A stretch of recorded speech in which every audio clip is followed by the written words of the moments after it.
आज आपण कुठल्या बीचवर आलोय ना ते सांगतो, शेवटपर्यंत व्हिडिओ बघा.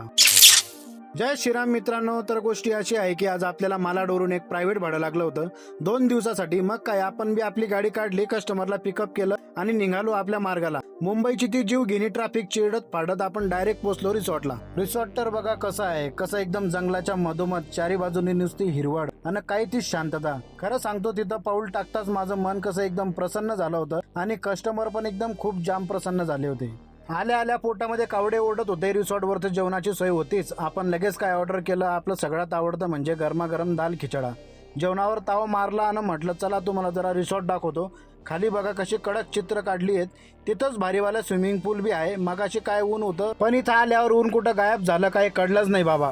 दुपारचा जरा आराम केला आणि संध्याकाळी गाडी वळवली डायरेक्ट रेवदंडा बीच कडे. आता पोहोचलोय आपण बीचवर. बघा तर खरं किती सुंदर बीच आहे हा. काही ती थंडगार हवा सुटली राव. उन्हाळा चालू आहे की हिवाळा काही समजेन असं झालंय.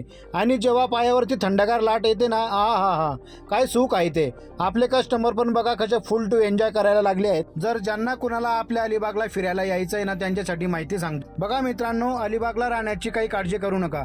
इथं राहायला हॉटेल्स पण लय भारी ऑप्शन आहेत आणि जर शांततेत राहायचे असेल तर तसे जंगलातले सुंदर रिसॉर्ट पण मिळतात.